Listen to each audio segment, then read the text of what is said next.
Good morning, students.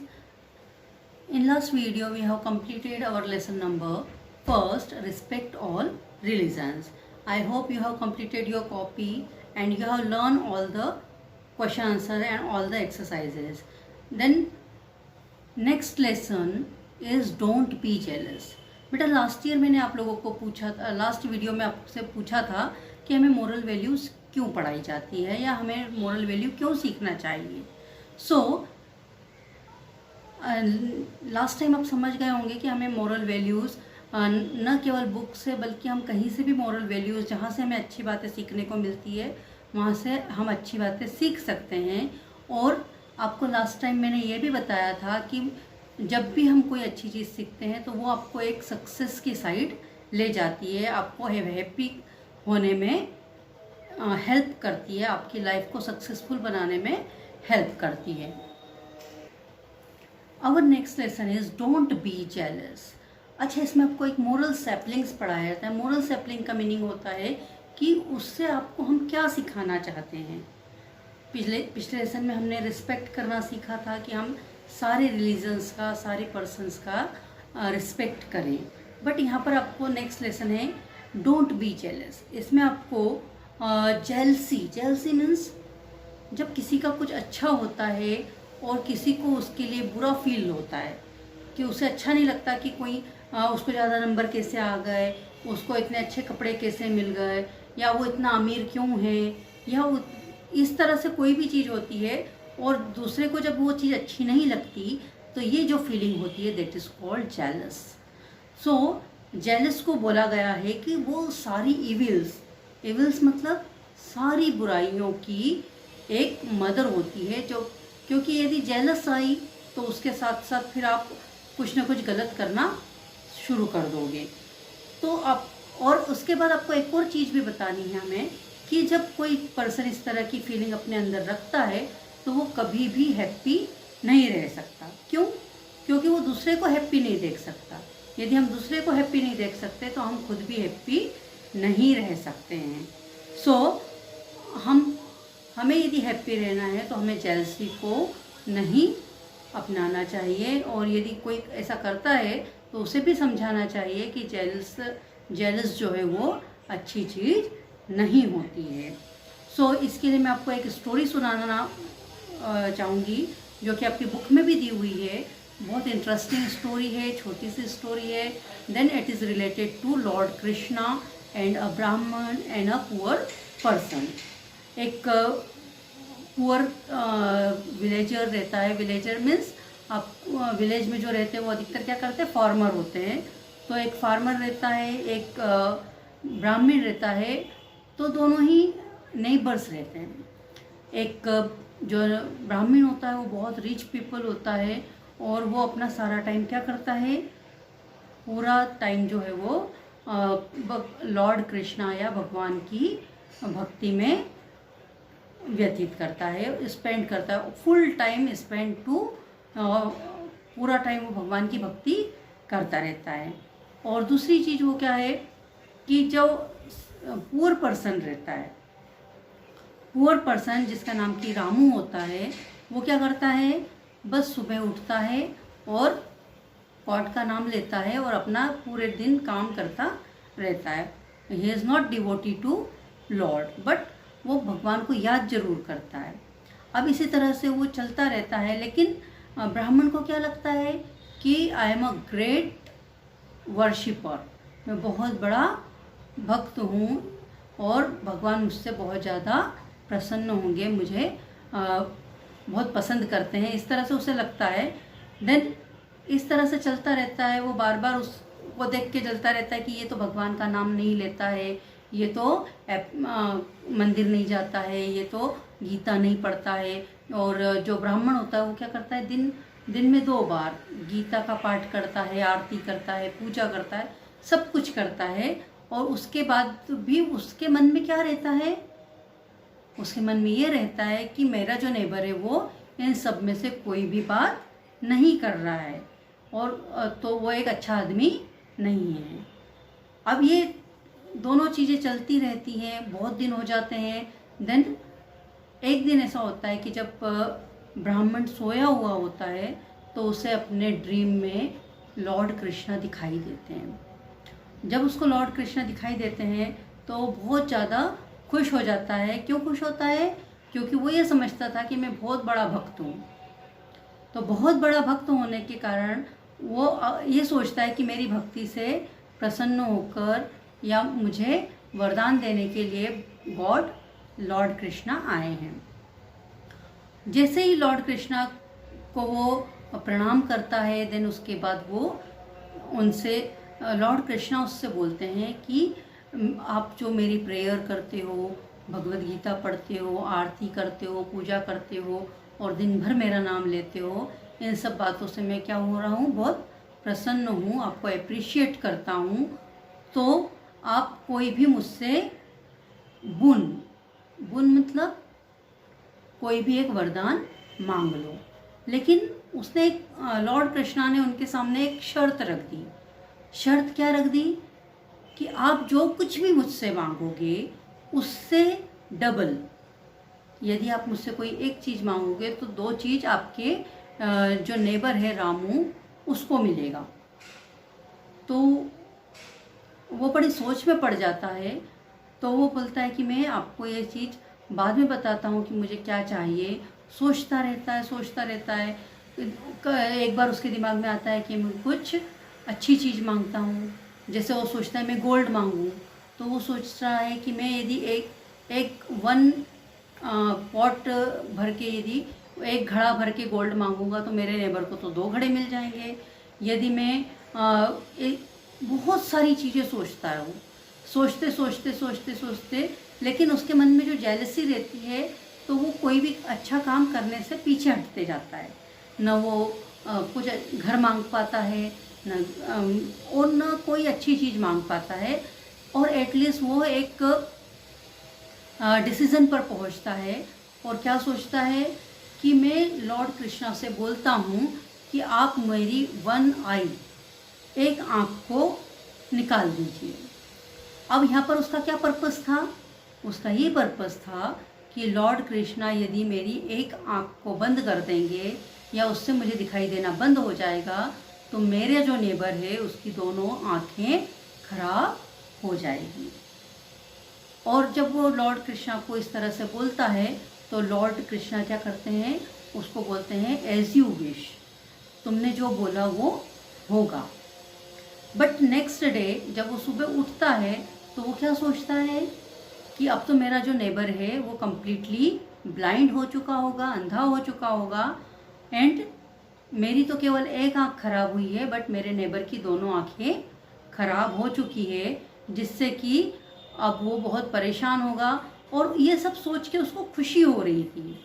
मतलब किसी को परेशान देखकर खुश होना या किसी को खुश देखकर दुखी होना, यही जेलसी होती है। तो ये उसके अंदर जो जेलसी थी उसके कारण, तो वो सबसे पहले क्या करता है, उठ के वो भगवान का नाम भी नहीं लेता, कुछ भी नहीं लेता, और सबसे पहले क्या सोचता है कि मैं देखूं कि रामू किस तरह से परेशान हो रहा है। लेकिन जब वो बाहर जाकर देखता है तो रामू को कोई फर्क नहीं पड़ता है।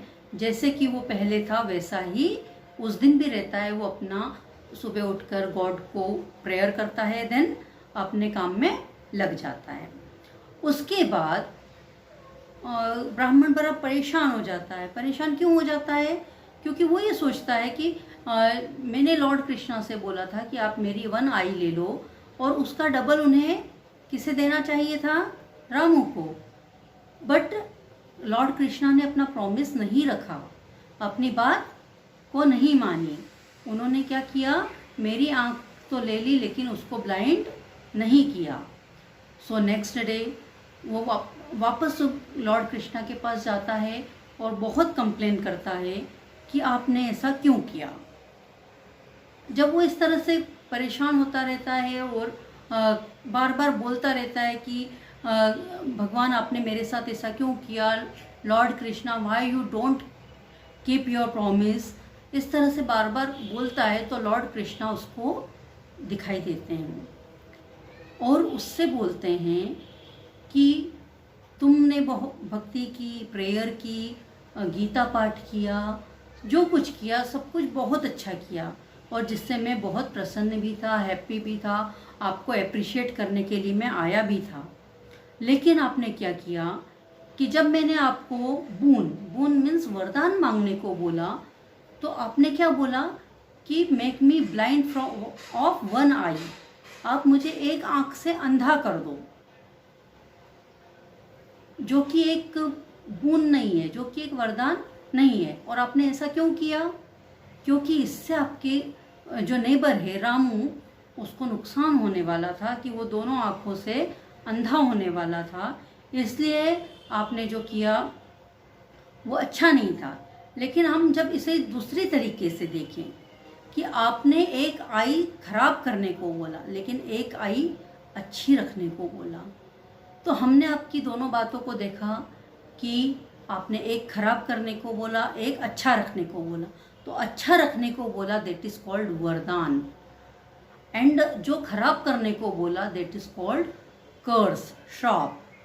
तो हमने आपको श्राप मांगने को नहीं कहा था, हमने आपसे वरदान मांगने को बोला था। और वरदान ये था कि आपने अपनी एक आंख तो खराब करवा ली लेकिन एक आंख को बचा कर रखा। तो हमने आपकी एक आंख को सेव किया है, बट रामू की दोनों आंखों को सेव किया है। और इस तरह से मैंने अपना प्रॉमिस नहीं तोड़ा है, मैंने अपना प्रॉमिस रखा है। और आपकी एक आंख अच्छी रखी है, इसलिए रामू की दोनों आंखें अच्छी है। तो और इस बात से हम आपको ये भी समझाना चाहते हैं, लॉर्ड कृष्णा ब्राह्मण से बोलते हैं कि आपको ये भी समझाना चाहते हैं कि आप कितनी भी भक्ति भावना पूजा पाठ कर लो, प्रेयर कर लो, सब चीज़ें कर लो, लेकिन यदि आपके मन में जेलसी की फीलिंग है, आप किसी और से जेलस होते हो, तो आपको गॉड भी हैप्पी नहीं कर सकता। यदि आपको हैप्पी रहना है तो आपको दूसरों की खुशी में खुशी ढूंढना पड़ेगी, दूसरे को हैप्पी देखकर हैप्पी होना सीखना पड़ेगा, जिससे कि आप भी हैप्पी रहो और सामने वाला आपका नेबर, आपका रिलेटिव, आपके फ्रेंड्स, आपके घर में जो है, आप अपने से एग्जांपल लो। यदि आपका ब्रदर या आपका सिस्टर जो भी है फैमिली मेम्बर, यदि उसे कोई गिफ्ट मिलता है और वो हैप्पी होता है, तो आपको उसकी हैप्पीनेस को शेयर करना चाहिए, न कि आपने गुस्सा करके एक तरफ बैठ जाना चाहिए कि गिफ्ट उसको मिला मुझे क्यों नहीं। ये चीज़ नहीं होनी चाहिए। और जब हम इस चीज़ को अपने चाइल्डहुड से फॉलो करने लगेंगे तो बिल्कुल भी आपको बड़े होने के बाद इन सारी चीज़ों की प्रॉब्लम्स नहीं आएगी, आप हमेशा हैप्पी रहेंगे। आपके फ्रेंड्स को यदि ज़्यादा मार्क्स आते हैं, यदि आप कोई कंपटीशन में पार्टिसिपेट करते हैं, आपका फ्रेंड विनर हो जाता है और आपको प्राइज़ नहीं मिलता है, तो आपको ये सोचना चाहिए कि हो सकता है कि इस बार इसे प्राइज़ मिला है, देन आपको उसे कॉन्ग्रेचुलेट कहना चाहिए, देन आपको भी खुश होना चाहिए कि आपने कम से कम पार्टिसिपेट तो किया। यदि आप पार्टिसिपेट भी नहीं करेंगे और क्या करोगे कि अब तो मैं पार्टिसिपेट नहीं करूँगा, क्यों नहीं करूँगा, क्योंकि मुझे प्राइज़ नहीं मिला, that is not a good thing. ये गुड थिंग्स नहीं है। जरूरी नहीं है कि हर बार एक बार जिसे प्राइज़ मिला उसी को मिले। आज आप उसकी हैप्पीनेस को शेयर कर रहे हो, उसे प्राइज़ मिला, आप भी खुश हो रहे हो उसके साथ, हो सकता है नेक्स्ट टाइम आपको प्राइज़ मिले, वो आपके साथ शेयर करे आपकी हैप्पीनेस। तो इस तरह से आप हैप्पीनेस को अपनी लाइफ में लाओगे। यदि कोई भी अच्छी चीज़ होती है आप उसे अप्रिशिएट करो। इवन आप अपने पेरेंट्स को, अपने ग्रैंड पेरेंट्स को, अपने नेबर्स को, यदि आप अपने घर में एग्जांपल ले लो, यदि कोई चीज़ बनी है घर में, खाना टेस्टी बना है, जो भी है, आप खाते हो और मुझे मालूम है सबको पसंद आता है, सब कुछ होता है, लेकिन आप कभी भी अप्रिशिएट करते हो क्या? आपने कभी मम्मी से बोला है कि मम्मी आज ये बहुत अच्छी चीज़ बनाई है आपने? Then your mother will be very happy to listen this, बहुत अच्छे से खुश हो जाएगी। देन जब वो खुश होगी ना, क्योंकि वो आपकी हैप्पीनेस में खुश होती है, आपकी हैप्पीनेस में वो हैप्पीनेस ढूंढती हैं, तो वो जो चीज़ें रहती है, आप अपने पेरेंट्स को कभी बोलो, कभी ग्रैंड पेरेंट्स को बोलो, कभी आप अपने ब्रदर सिस्टर्स को बोलो, और उनकी हैप्पीनेस में यदि आप हैप्पी होने लग जाओगे तो डेफिनेटली वो भी आपकी हैप्पीनेस में आपकी शेयरिंग करेंगे, हैप्पी होंगे। और हैप्पीनेस के साथ साथ क्या होगा कि कहीं से कहीं तक जेलस की फीलिंग जो होगी वो आएगी ही नहीं, क्योंकि जेलस की जो फीलिंग होती है वो आपको सक्सेसफुल बनने से रोकती है। हमें सक्सेसफुल बनना है और ये चीज़ें हमें चाइल्डहुड से डेवलप करना है। क्यों? क्योंकि हमें बड़े होके बहुत सक्सेसफुल बनना है, हमें अपने फैमिली का नाम रोशन करना है, हमें अपने कंट्री का नाम रोशन करना है। सो जो आपको मोरल वैल्यूज़ पढ़ाई जाती है वो केवल पढ़ाई नहीं जाती है, वो आपको अपनी लाइफ में फॉलो करना है। और जब अपनी लाइफ में आप ये सब चीज़ें फॉलो करोगे तो आपको देखना, आपको धीरे धीरे चेंज नज़र आएगा। आपको यदि कोई गिफ्ट मिला, आप हैप्पी हो, और आप यदि उस चीज़ को शेयर करते हो आपके छोटे भाई बहनों के साथ, तो वो भी हैप्पी होगा। देन यहाँ पर क्या हो गया? हैप्पीनेस की शेयरिंग। तो आप अपनी जेलसी तो मिटा रहे हो, साथ साथ में क्या हो जाएगा, आप अपने छोटे ब्रदर सिस्टर, अपने फ्रेंड्स, इनमें भी जेलस की जो फीलिंग है वो डेवलप नहीं होने दे रहे हो। और इन सब सी चीज़ों से आपको क्या पता चलता है कि जब आप हैप्पी रहोगे तो आपके साथ साथ सब हैप्पी रहेंगे, और इस तरह से आपकी फैमिली, आपके friends, relatives and even you always be happy. So our lesson is completed here. So here in this lesson आपको हम पढ़ाना चाह रहे थे स्टोरी के थ्रू कि हमें जेलस नहीं करना चाहिए। गॉड ने भी उसे यही समझाया ब्राह्मण को कि आपको जेलसी की फीलिंग अपने अंदर से निकालना है। सो जेलसी के कारण आप कभी भी हैप्पी नहीं रह सकते हो। So don't grow jealousy as a feeling inside you. Thank you.